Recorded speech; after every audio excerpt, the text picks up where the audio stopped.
The stagecoach rolled into Douglas, Wyoming territory on a dusty August afternoon in 1878, carrying a bride who had been rejected not once, but 3 times on the journey from St. Louis, and Virgil Garrett watched from the shade of the livery stable with a mixture of curiosity and something that felt dangerously close to hope. He had been mucking out stalls when he heard the commotion. The way the driver was cursing and complaining to anyone who would listen about the trouble he had endured. Virgil set down his pitchfork and walked closer, wiping his hands on his worn trousers. The stagecoach door opened, and 3 men climbed out first, each looking more uncomfortable than the last. "I am telling you, she is impossible," the first man declared loudly, a merchant by the look of his fine coat. "I paid good money for a mail-order bride, and what do I get? A woman with opinions who cannot keep her mouth shut." The second man, a banker from Cheyenne judging by his silk vest, nodded vigorously. "I was willing to overlook her forward manner when I met the stage in Laramie, thinking perhaps she was merely nervous. But the woman argued with me about finances, about how I conduct my business. A wife should be demure and obedient." The third man, a rancher with sunburned skin and hard eyes, spat into the dust. "I picked her up from him thinking I could handle a spirited woman. I have broken horses meaner than any filly. But this one, she told me my ranch was poorly managed and that I treated my workers unfairly. After half a day, I turned the wagon right around." Virgil found himself intensely interested in seeing this woman, who had managed to offend 3 different men in the span of a single journey. The driver reached in and offered his hand, and out stepped the most beautiful woman Virgil had ever seen, though she looked thoroughly exhausted and utterly humiliated. Her name was Louisa Bennett, and she held her chin high despite the obvious shame of her situation. She wore a simple traveling dress of deep blue, now dusty from the road, and her dark hair had come loose from its pins. But it was her eyes that caught Virgil's attention, green as spring grass and full of fierce intelligence. "Where do you want me to leave her?" The driver asked the assembled crowd as if she were a piece of unwanted furniture. "The boarding house is full," someone called out. "Maybe she can work at the saloon," another voice suggested with a nasty laugh. Louisa's face flushed red, but she did not cry. Instead, she looked around at the small crowd with her shoulders back. "I can work. I can cook, clean, keep books, tend gardens. IHAVE Chinese letter and skills. Someone must need help." Virgil stepped forward before he could think better of it. "I need help." Every eye turned to him, and he felt suddenly self-conscious in his work clothes, smelling of horses and hay. But Louisa's gaze met his, and something passed between them, some wordless understanding. "You," the merchant scoffed. "You are just a stable hand. You cannot afford a wife." "I own the livery," Virgil corrected quietly. "And the land behind it, 20 acres. I have been saving to build a proper house. I can provide for a wife." The banker laughed. "You actually want her, after hearing what we have said?" Virgil looked directly at Louisa. "A woman with opinions sounds refreshing. A woman who notices how things are managed sounds intelligent. A woman who speaks her mind sounds honest." He paused. "Their foolishness is my great fortune." Louisa's eyes widened slightly, and for the first time since she had stepped from the stagecoach, a small smile touched her lips. "You mean that?" "I do," Virgil said. "But I should be honest too, I am not rich. I work hard and I make a decent living, but you would not have fancy dresses or servants. It would be a simple life." "Those men made promises of comfort," Louisa said, stepping closer to him. The crowd seemed to fade away as she spoke, her voice low enough that only he could hear. But there was no kindness in their eyes, no respect. They wanted someone to command, not a partner. I would rather have an honest life with someone who sees me as a person than a comfortable cage. Virgil felt his heart beating faster. I should tell you more about myself before you decide anything. I am 26 years old. I came out here 5 years ago from Ohio with nothing but a horse and determination. I built up this livery from scratch. I am not educated in books like you clearly are, but I read when I can, and I try to be fair in my dealings. I have a temper sometimes, though I have never raised my hand to anyone who did not deserve it. I am 22, Louisa replied. I came from St. Louis because my father died and left debts. My stepmother sold everything and made it clear I was not welcome. I thought becoming a mail-order bride was my only option. I tried to be what they wanted, but I cannot pretend to be stupid when I am not. I cannot stay silent when I see injustice. And I will not be owned like property. I would not want you to be anything other than yourself, Virgil said. He became aware that people were still watching, still listening. He cleared his throat. If you are willing, you could stay in the room above the livery office. It is small but clean. You can work for your keep until we know each other better. Then we can decide about marriage if that is what we both want. The merchant made a disgusted sound. You are both fools. She will have you turned inside out within a week. Then that will be my concern, not yours, Virgil said evenly. He turned back to Louisa. Do you have belongings? One trunk, she said. Everything I own is in it. Virgil nodded to the driver. I will take it. And her fare for the last leg is paid, I assume, by these gentlemen who engaged her services. The 3 men grumbled but did not argue.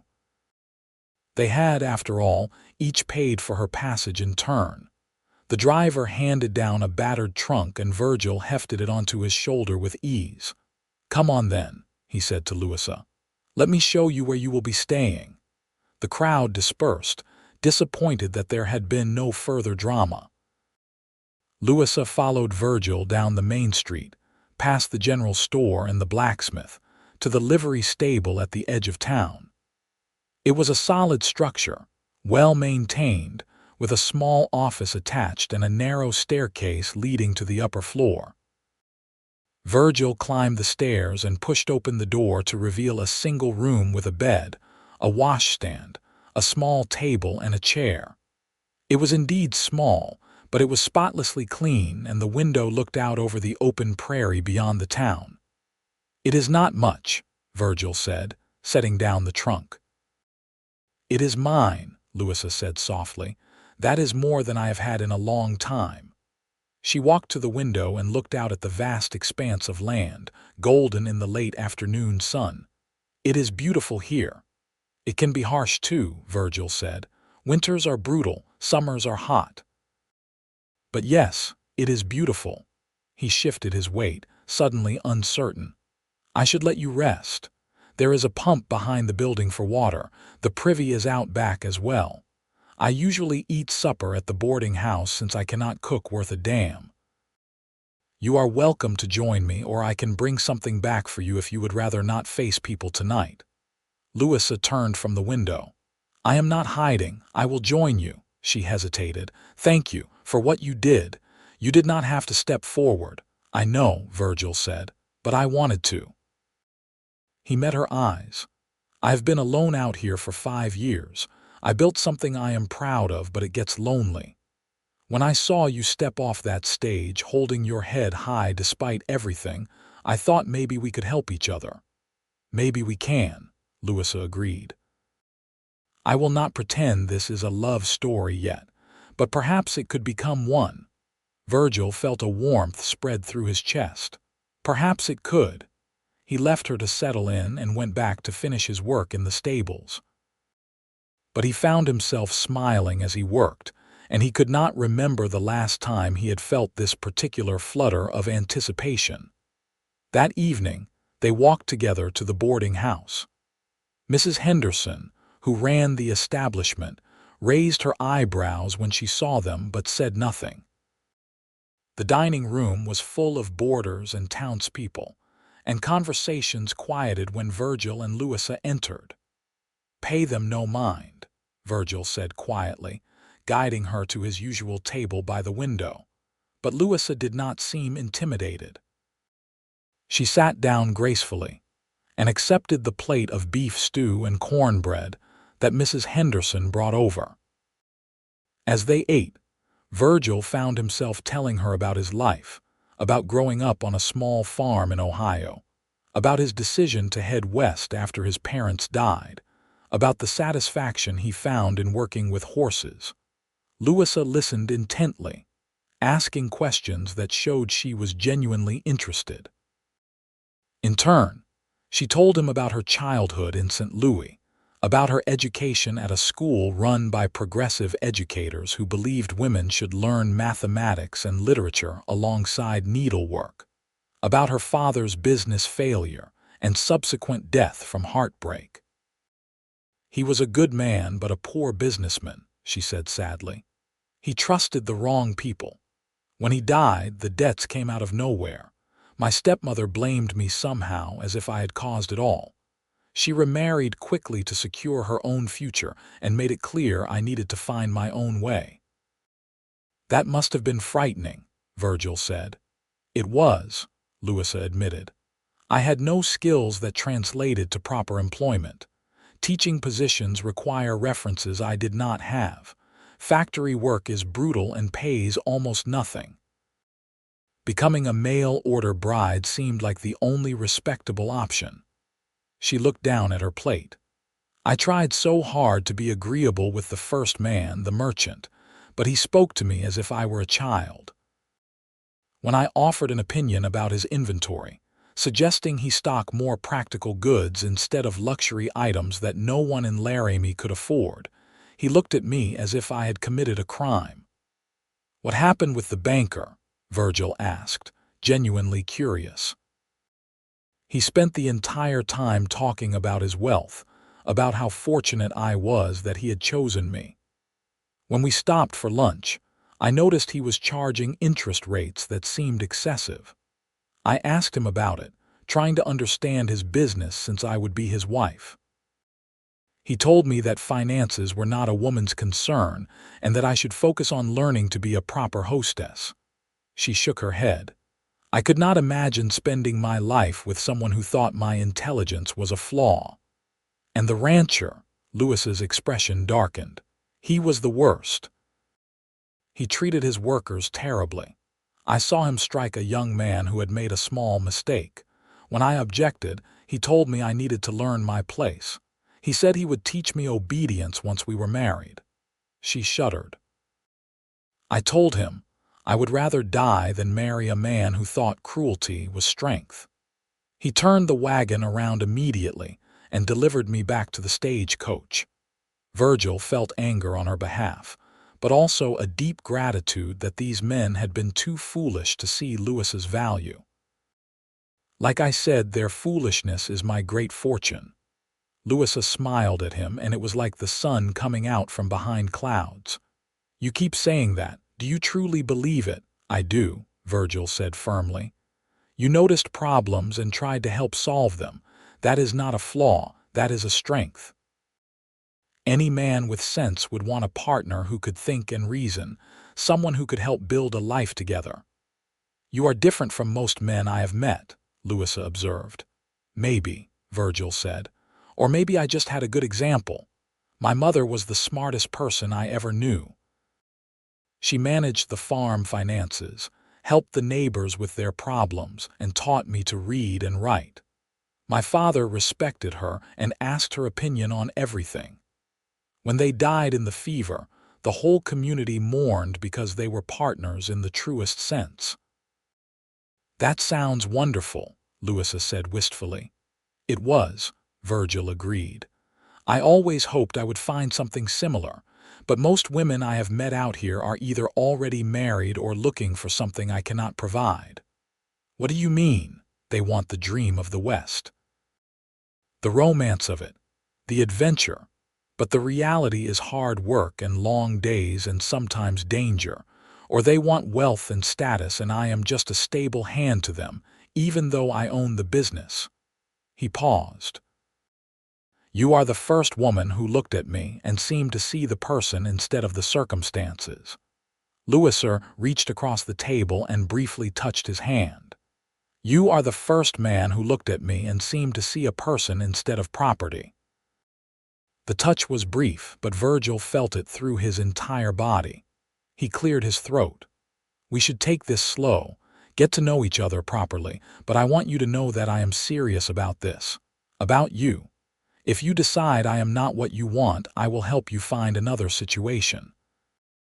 But if you decide to stay, I will do everything I can to make you happy." "That is all I can ask," Louisa said. Over the following weeks, they fell into a rhythm. Louisa did indeed help around the livery, proving herself capable with the horses and efficient with the bookkeeping. She reorganized Virgil's chaotic accounts and discovered he had been undercharging several customers. She set up a proper system and within days had collected on outstanding debts, adding a welcome boost to his income. But more than that, they talked. Every evening, after the work was done, they would sit on the bench outside the livery and watch the sun set over the prairie. Virgil told her about his dreams of breeding horses, of building a reputation for quality stock. Louisa told him about the books she loved, about her desire to maybe one day open a school. "There are children in this town who barely know their letters," she said one evening.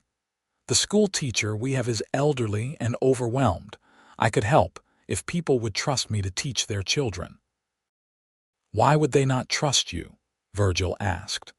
"Because I am the woman who was rejected by 3 men," Louisa said quietly. "Because I have opinions and speak my mind.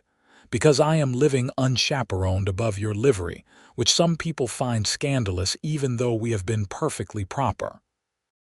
Virgil had noticed the whispers, the way some townspeople looked at them. But he had also noticed the way others had started to warm to Louisa. Mrs. Henderson spoke to her kindly now. The blacksmith's wife had invited her to church. The general store owner asked her advice on his books after hearing how she had helped Virgil. "Give it time," Virgil said. "People will see what I see." "And what is that?" Louisa asked. "Someone remarkable," Virgil said simply. Louisa blushed and looked away, but she was smiling. It was 6 weeks after her arrival when things shifted between them. A wild storm rolled in from the north, bringing torrential rain and lightning that split the sky. Virgil was checking on the horses, making sure they were all secure, when Louisa came running into the stable, soaked through. "There is a leak in my room," she called over the sound of the rain. "Water is coming through the roof." Virgil cursed and grabbed a lantern. They went up together and found water indeed streaming through a gap in the roof boards, pooling on the floor. Working together, they moved the bed and furniture away from the wet area, and Virgil placed buckets to catch the drips.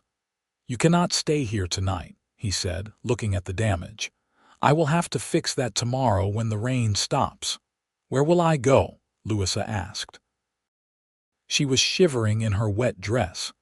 "You can stay in the office," Virgil said. "There is a cot in there I use sometimes when I have to watch over a sick horse. It is not comfortable, but it is dry."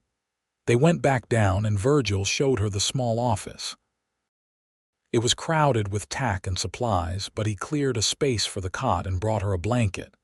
"You are shivering," he said. "You need to get out of that wet dress." Louisa looked at him and he realized how that had sounded. "I mean, I will leave. You can change into something dry." "I will be in the stable."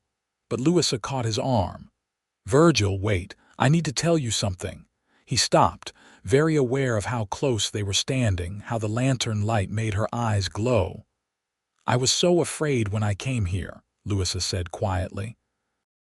"Afraid that I had made a terrible mistake, that I would be alone and unwanted. But you have given me more than shelter and work. You have given me respect and friendship. You have made me feel valued." "You are valued," Virgil said, his voice rough. "More than you know." "I think I am falling in love with you," Louisa whispered.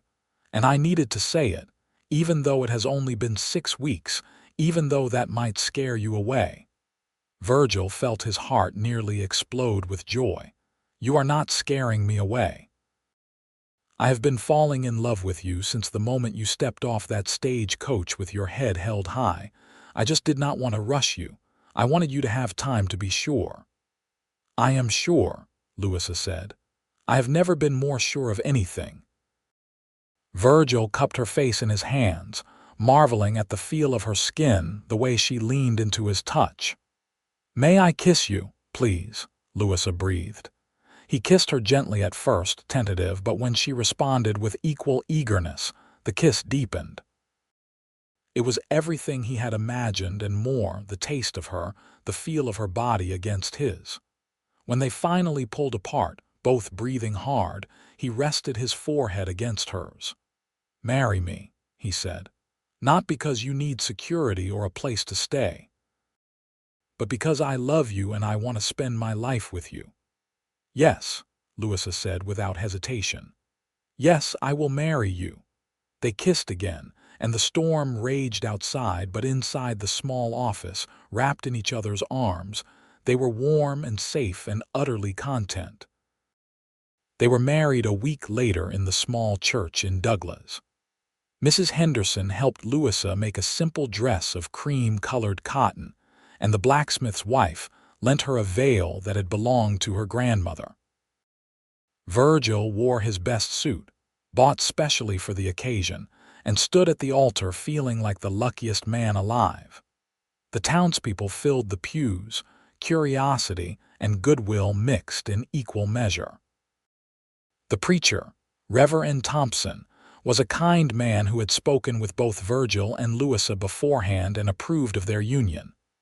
"Do you, Virgil Garrett, take this woman to be your lawfully wedded wife?" he asked. "I do," Virgil said firmly, looking into Louisa's eyes. "And do you, Louisa Bennett, take this man to be your lawfully wedded husband?" "I do," Louisa said, her voice clear and strong.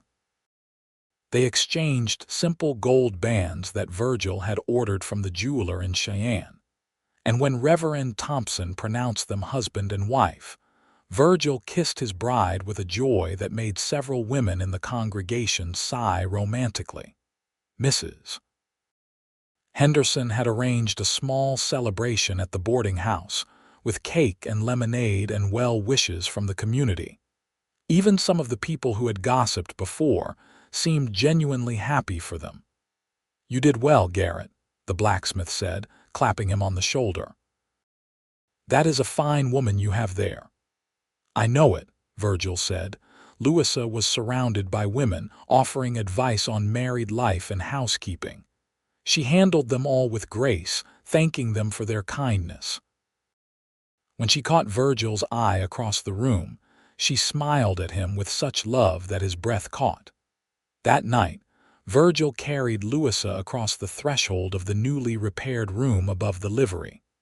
He had spent every spare moment over the past week making improvements. He had fixed the roof properly, whitewashed the walls, and built a larger bed frame. It was still modest, but it was clean and sound, a proper beginning for their married life. "It is perfect," Louisa said, looking around. "Our first home." "The first," Virgil agreed. "I am still going to build that house I mentioned, on the land behind the livery. Something bigger where we can raise a family if we are blessed with children." Louisa turned to him, her eyes shining. "I would like that, a family with you." They came together in the marriage bed with tenderness and passion, learning each other's bodies, expressing their love in the most intimate way. Virgil was gentle, mindful that this was Louisa's first time, and he took his time bringing her pleasure before claiming his own. Afterward, they lay tangled together, skin against skin, and Virgil felt a profound sense of rightness. "I love you," Louisa whispered into the darkness. "I love you too," Virgil replied, pressing a kiss to her hair. "More than I ever thought possible." The following months were the happiest of Virgil's life. Louisa transformed the room into a real home, adding curtains and rugs and small touches that made it cozy. She cooked meals on the small stove Virgil installed, proving herself to be an excellent cook despite her city upbringing. She continued to help with the livery, handling the books, and even working with some of the gentler horses. But what made Virgil most proud was when Louisa approached Reverend Thompson about starting a Sunday school for the children. The Reverend was enthusiastic, and within weeks, Louisa was teaching a dozen children their letters and numbers, as well as Bible stories.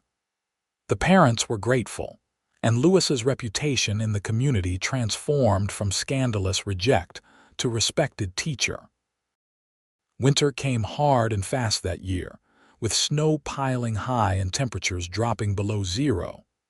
But Virgil had prepared well, stocking hay and grain for the horses and laying in supplies for themselves. The livery was closed more often than not during the worst storms, but that just meant more time for Virgil and Louisa to be together, wrapped in quilts, telling stories and making plans. "When spring comes, I will start on the house," Virgil said one evening as they sat by the stove. "I have been drawing up plans. 3 rooms to start with the possibility of adding more later, a proper kitchen for you and a bedroom separate from the main living space." "That sounds wonderful," Louisa said, "but I want to help. I can learn to do some of the work. I am not afraid of hard labor." "I know you are not," Virgil said, pulling her close. "You have proven that every day, but building is different from bookkeeping or teaching. It is dangerous sometimes." "Then teach me to be safe," Louisa argued. "We are partners, remember? I do not want you doing all the work while I stand aside." Virgil smiled. "You are stubborn. You knew that when you married me," Louisa pointed out. "I did," Virgil agreed, "and I love you for it." In February, Louisa realized she was pregnant. She told Virgil one evening after supper, her face glowing with a mixture of excitement and nervousness. "Are you certain?" Virgil asked, his heart racing. "As certain as I can be," Louisa said. "I have missed my courses twice now, and I feel different. Mrs. Henderson said those were the signs when she had her children." Virgil swept her up in his arms, spinning her around despite the cramped space. "We are going to have a baby, careful," Louisa laughed. "Put me down before you hurt something." He set her down gently, then immediately began fussing. "You should sit. Should you be sitting? Are you feeling well? Do you need anything?" "I am fine," Louisa assured him. "Women have babies all the time. I am healthy and strong." But Virgil could not help worrying. He had lost his parents to fever, and he knew how fragile life could be. The thought of something happening to Louisa or their child terrified him. "I need you to promise me something," he said seriously. "Promise me you will not take unnecessary risks. No lifting heavy things, no working with the horses that might be unpredictable. And when the time comes, we will get the doctor from Cheyenne if necessary." "I promise," Louisa said, touched by his concern. "I will be careful." "But you have to promise not to smother me. I am not made of glass." "I promise to try," Virgil said, which was the best he could offer. True to his word, when spring arrived, Virgil began work on the house. He hired 2 men from town to help, and together they cleared the land and laid the foundation. Louisa did indeed help, though Virgil tried to limit her to the lighter tasks. She painted window frames and helped choose where things should go, and she made lunch for the workers every day. The house took shape slowly over the summer months. It was simple but solid, built from good timber and stone. Virgil worked on it every moment he could spare from the livery, driven by the desire to have it finished before the baby came. Louisa's belly grew round, and she bloomed with pregnancy. The women of Douglas rallied around her, offering advice and hand-me-down baby clothes. Mrs. Henderson organized a quilting bee to make blankets for the baby, and even the women who had once looked down on Louisa attended. "You have become quite beloved," Virgil observed one evening as he rubbed Louisa's swollen feet. "People just needed to know me," Louisa said. "I am not the woman those three men described. I am just myself, and that is enough." "It is more than enough," Virgil said. "It is everything." The house was finished in early September, just weeks before Louisa was due.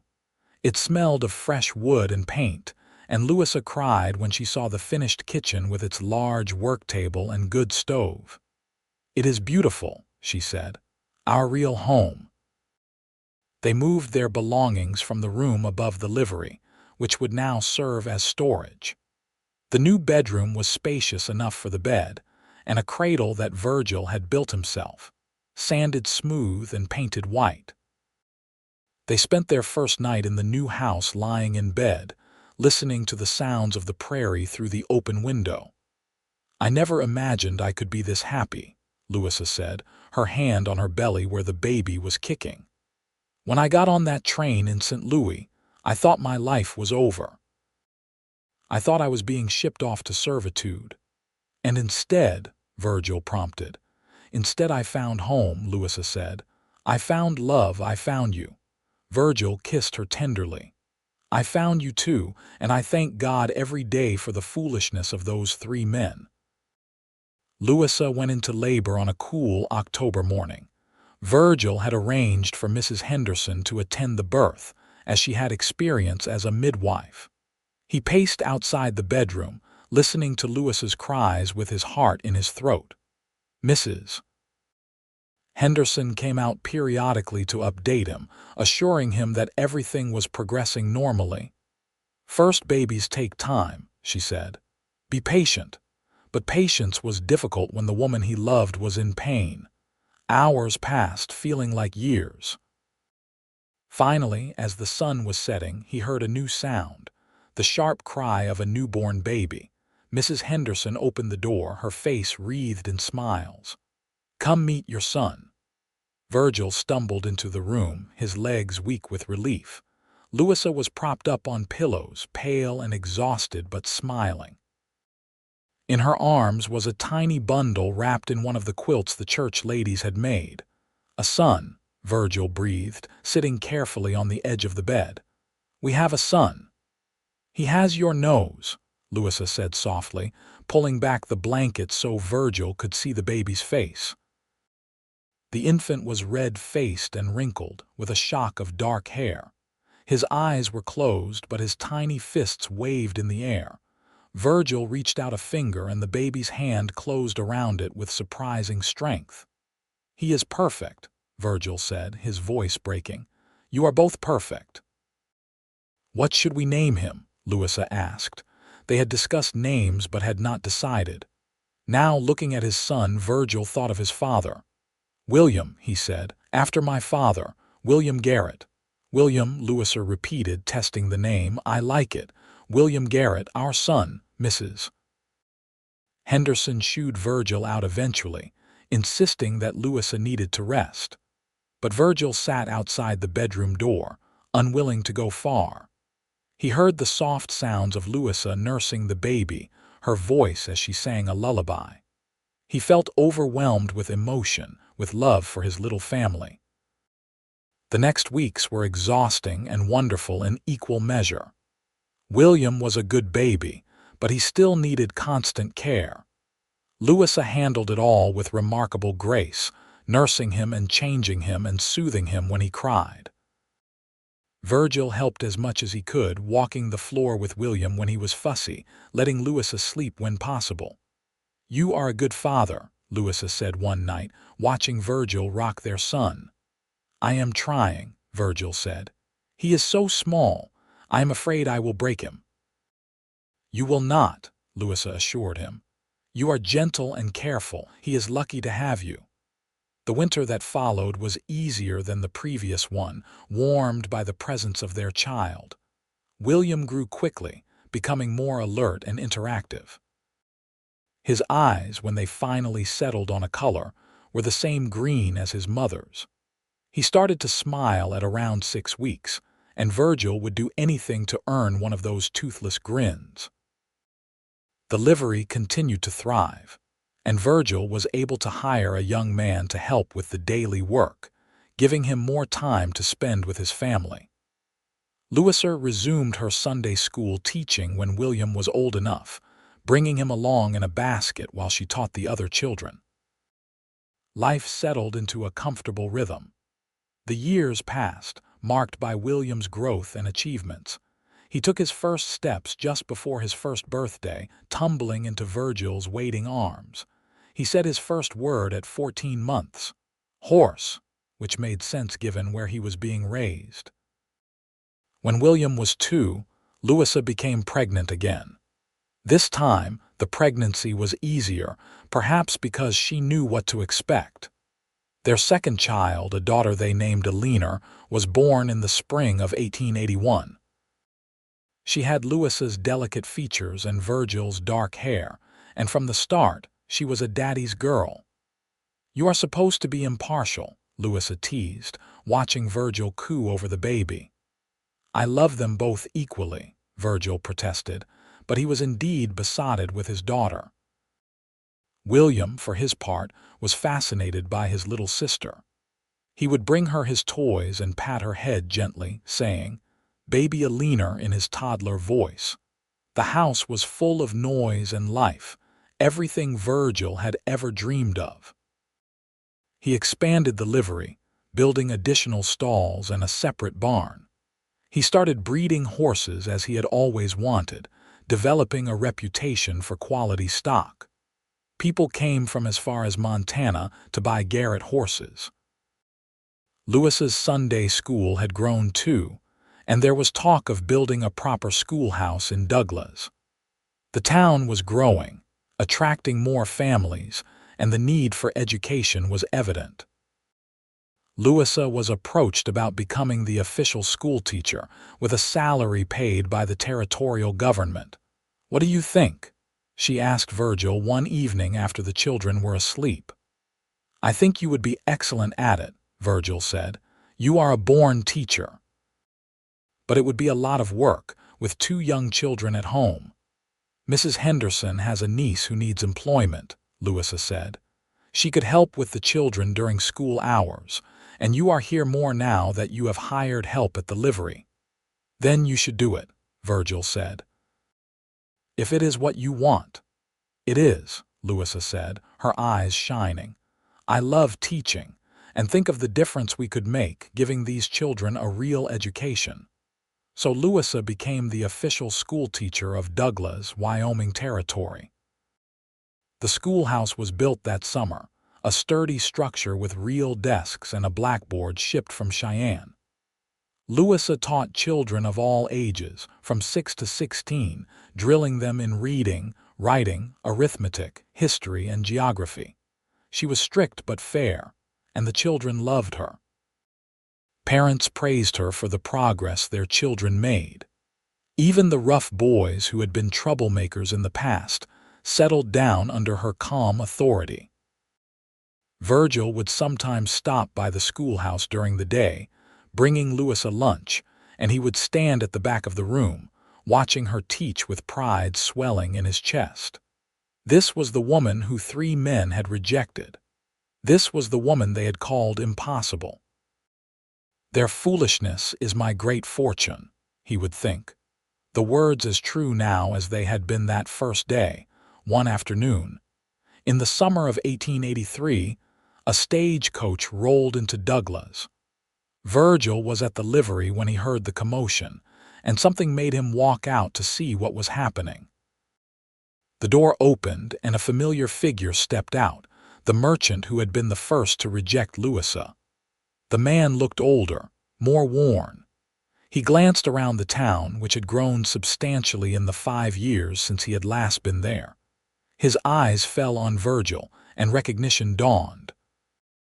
"You," the merchant said, "the stable hand, you took that impossible woman."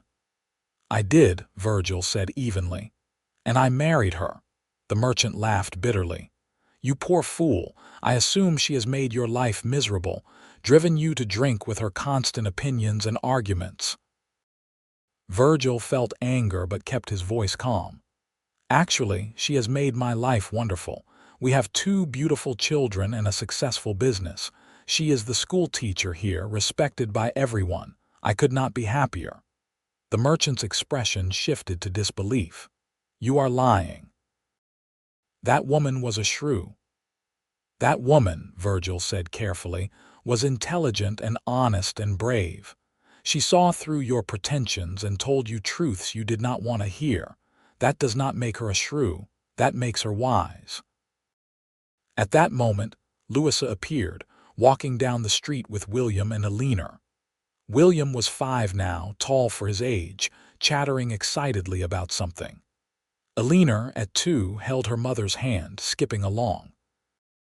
Louisa was laughing at something William had said, her face radiant in the sunlight. She saw Virgil and waved, then noticed the merchant. Her smile faded slightly, but she held her head high, just as she had done 5 years before. "Mr. Morrison," she said politely, stopping in front of them. "What brings you to Douglas?" The merchant, Morrison, stared at her, at the obvious health and happiness she radiated, at the children who looked at her with adoration, at Virgil standing beside her with unmistakable pride. "I had business in Cheyenne," Morrison said slowly. "I thought I would stop here on the way back." "I see," Louisa said. "Well, I hope your business went well." William tugged at his mother's hand. "Mama, can we go see Papa's new horses?" "In a moment, darling," Louisa said. Morrison looked at the boy, then at Alina, then back at Louisa. "You seem well," he said stiffly. "I am very well," Louisa said. "This is my husband, Virgil Garrett, though you met briefly before, and these are our children, William and Alina." "Your husband," Morrison repeated. He looked at Virgil. "You said I was foolish to reject her." "I said your foolishness was my great fortune," Virgil corrected. "And it is, every single day." Louisa reached for Virgil's hand and he took it, their fingers intertwining naturally. Morrison saw the gesture, saw the look that passed between them, and something like regret crossed his face. "I see," he said quietly. "Perhaps I was foolish indeed." He tipped his hat. "Good day to you both, and to your children." He walked away, his shoulders hunched. Virgil felt a moment of pity for the man, but it passed quickly. He had no room in his heart for anything but the love he felt for his family. "That was unexpected," Louisa said, watching Morrison go. "It does not matter," Virgil said. "He is nothing to us." "No," Louisa agreed, smiling up at him. "He is not." William pulled at them again, impatient to see the horses, and they let him lead them toward the livery, Alina toddling along beside them. It was just an ordinary afternoon, but to Virgil it was perfect. This was the life he had built, the family he had gained, all because he had seen something in Louisa that 3 other men had been too blind to recognize. The years continued to roll forward, bringing both joys and challenges. Wyoming became a state in 1890, and Douglas grew into a proper town with a railroad connection and a population nearing 1,000. The livery stable expanded into a freight and stage line operation, with Virgil managing a small fleet of wagons and drivers. Louisa continued teaching, becoming one of the most respected citizens of Douglas. She started a library with donated books, hosted town meetings, and was instrumental in getting funds for improvements to the school. She gave birth to 2 more children, a son named James in 1885 and another daughter, Grace, in 1888. Their house was expanded twice to accommodate the growing family. It was always full of noise and activity, with children running in and out, horses in the paddock, and neighbors stopping by. Virgil and Louisa were at the center of it all, partners in every sense of the word. William grew into a serious young man who wanted to study law. Virgil and Louisa supported his ambitions, saving to send him to school in Laramie. Alina was artistic, always drawing and painting, seeing beauty in everything. James was mechanical, taking apart anything he could get his hands on to see how it worked. Grace, the baby, was still too young to show her inclinations, but she was bright and curious. On their 15th wedding anniversary, Virgil took Louisa back to the spot where the stagecoach had stopped that day in 1878. The town had grown up around it, but you could still see where the old road had been. "You remember?" Virgil asked, his arm around her waist. "How could I forget?" Louisa said, "I was so humiliated, so afraid, and then you stepped forward." "Best decision I ever made," Virgil said. "Do you ever wonder what would have happened if you had not?" Louisa asked.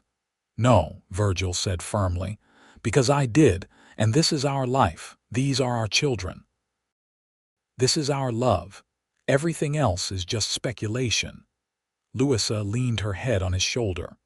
"You know, I have thought about those 3 men over the years. Not often, but sometimes. I wonder if they ever found what they were looking for." "I hope they did," Virgil said, surprising himself with his sincerity. "I hope they found someone who suited them, but I am glad it was not you. I am glad you were returned. I am glad I got to say those words." "What words?" "Their foolishness is my great fortune." Louisa laughed, the sound as beautiful now as it had been 15 years ago. "You still say that?"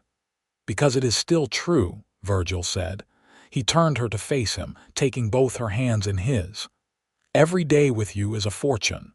Every moment is a blessing. You are my partner, my love, my best friend. Those men saw your intelligence and spirit as flaws. I see them as the best parts of you." "I love you," Louisa said, her eyes bright with tears. "I have loved you from the beginning, even before I knew it." "I love you too," Virgil said. "Today, tomorrow, and all the days after." They kissed there in the street, not caring who saw. They were Virgil and Louisa Garrett, pillars of the community, parents of 4 beautiful children, partners in business and in life. They were proof that sometimes rejection is redirection, that sometimes the thing that seems like disaster is actually the best thing that could have happened. As they walked back home, hand in hand, Virgil thought about that day 15 years ago. He thought about the 3 men who had rejected Louisa, who had seen her as a problem rather than a prize. He thought about his own courage in stepping forward, driven by something he could not name but trusted completely. And he thought about the life they had built together, brick by brick, day by day, founded on respect and love and partnership. "Their foolishness is my great fortune," he murmured one more time. Louisa heard him and squeezed his hand. "And mine," she said. "Because if they had not rejected me, I never would have found you." That night, after the children were asleep, Virgil and Louisa sat on their porch, watching the stars come out over the Wyoming prairie. The house behind them was quiet, full of the peaceful breathing of their children. The livery and school stood testament to their hard work.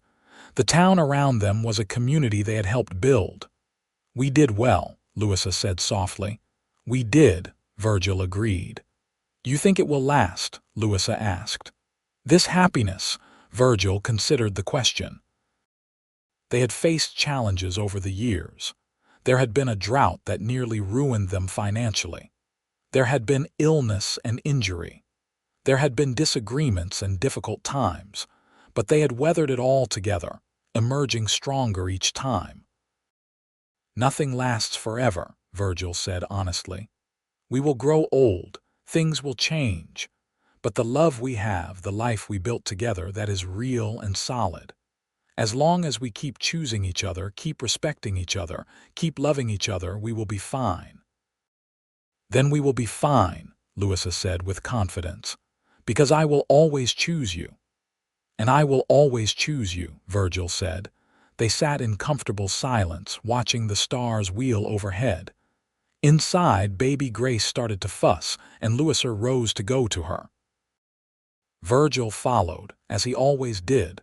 Partners in this 2 years continued to pass. each one adding to the rich tapestry of their life together. William did indeed go to study law, becoming a lawyer and eventually a judge in Cheyenne. Eleanor moved to Denver to study art, eventually becoming a successful painter whose work was shown in galleries across the West. James stayed in Douglas, working with his father and eventually taking over the freight business. Grace became a teacher like her mother, taking over the school when Louisa finally retired. Virgil and Louisa became grandparents and then great-grandparents. Their house remained the center of family gatherings, full of noise and love in multiple generations. They grew old together, their hair graying, their faces lining, but their love never diminishing. On their 50th wedding anniversary in 1928, the whole town threw them a celebration. Virgil was 76, still spry though moving a bit slower. Louisa was 72, her hair snow-white but her eyes as sharp and green as ever. Their children and grandchildren surrounded them, along with what seemed like half of Wyoming. The mayor gave a speech about their contributions to the community. Former students of Louisa's spoke about how she had changed their lives. Business partners praised Virgil's integrity and fairness. But the moment that meant the most was when Virgil stood to speak. He looked around at the gathered crowd, at the town that had been little more than a dusty outpost when he arrived. He looked at his children and grandchildren, the legacy of love he and Louisa had created. And then he looked at Louisa, sitting beside him, still the most beautiful woman he had ever seen. 50 years ago, he said, his voice still strong despite his age, a stagecoach rolled into this town carrying a woman who had been rejected by 3 different men. They called her difficult. They called her impossible. They said she had too many opinions, that she did not know her place. The crowd murmured, many of them hearing this story for the first time. I was working at the livery that day, Virgil continued. I heard what those men said. And then I saw her step down from that stage, and I saw something they had missed. I saw intelligence and courage and honesty. I saw a woman who knew her own worth and refused to pretend to be less than she was. He reached for Louisa's hand, and she gave it to him, her eyes shining. I said something that day that has proven true every day since. I said their foolishness is my great fortune, because their rejection gave me the chance to know her, to love her, to build a life with her. She has been my partner in every sense of the word. She has made me better, made this town better, made the world better. And I thank God every day that those 3 men were too foolish to see what I saw. The crowd erupted in applause. Louisa was crying now, and Virgil gently wiped away her tears. I love you, he said, loud enough for everyone to hear. I have loved you for 50 years, and I will love you for whatever time we have left. I love you too, Louisa said. You saved me that day. You saw me when I felt invisible. You valued me when I felt worthless. You gave me everything. We gave each other everything, Virgil corrected. They kissed, to the delight of the crowd, especially the grandchildren who giggled and clapped. The celebration continued with food and music and dancing, but Virgil and Louisa slipped away after a while, seeking the quiet of their porch. They sat in their familiar spot, watching the sun set over the prairie they had called home for 5 decades. Virgil's arm was around Louisa's shoulders, and she leaned into him, fitting perfectly against his side. 50 years, Louisa marveled. Where did the time go?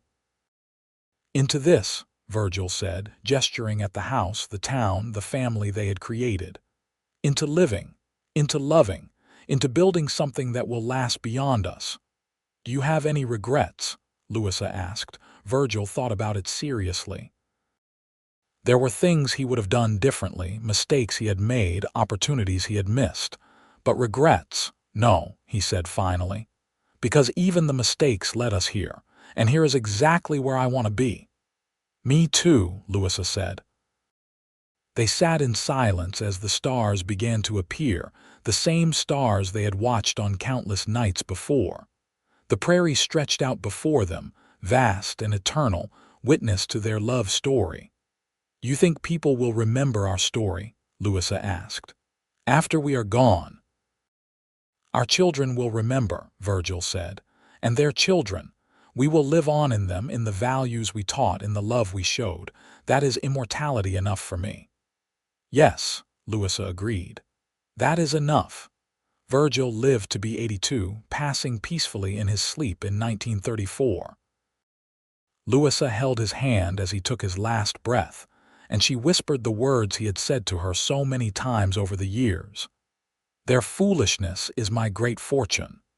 She lived 3 more years without him, surrounded by family, still teaching occasionally, still sharp and engaged with the world. But everyone could see that part of her was missing, the part that had been Virgil. When she passed in 1937 at the age of 81, the entire town mourned. They were buried side by side in the Douglas Cemetery, under a simple headstone that read, "Virgil and Louisa Garrett. Partners in life and love. Their foolishness is my great fortune." The story of how they met, of the bride returned by 3 men and the cowboy who saw her value, became a legend in Douglas. Parents told it to their children as an example of true love. Teachers used it to illustrate the importance of seeing beyond surface judgments. And the Garrett family, growing with each generation, carried forward the legacy of respect and partnership that Virgil and Louisa had established. Their house still stands in Douglas, Wyoming, now a historical landmark. Visitors can see the room above the livery where Louisa first stayed, the porch where they watched sunsets, the kitchen where she fed her family. And if you listen carefully on quiet evenings, some say you can still hear laughter, the sound of children playing, the murmur of 2 voices in loving conversation. Because some love stories do not end with death. Some love stories become part of the land, woven into the very fabric of a place. The story of Virgil and Louisa Garrett is one of those stories, a testament to the power of seeing someone truly, of valuing intelligence and spirit, of building a life based on mutual respect and deep love. And at the heart of it all were those words, spoken on a dusty August afternoon in 1878, that turned out to be more prophetic than anyone could have imagined. "Their foolishness is my great fortune." It was the great fortune of both of them, the meeting of 2 souls who recognized each other instantly, who chose each other deliberately, who loved each other completely. It was a fortune measured not in gold or property, but in shared sunsets and raised children, in hard work and soft kisses, in 50 years of partnership, and a lifetime of love that extended beyond the grave. In the end, that is what mattered. Not the rejection, but the acceptance. Not the foolishness of some, but the wisdom of 2 who saw clearly what they wanted and had the courage to reach for it. Virgil and Louisa Garrett lived their love story fully, holding nothing back, building something beautiful out of what others had discarded. Their great fortune was each other.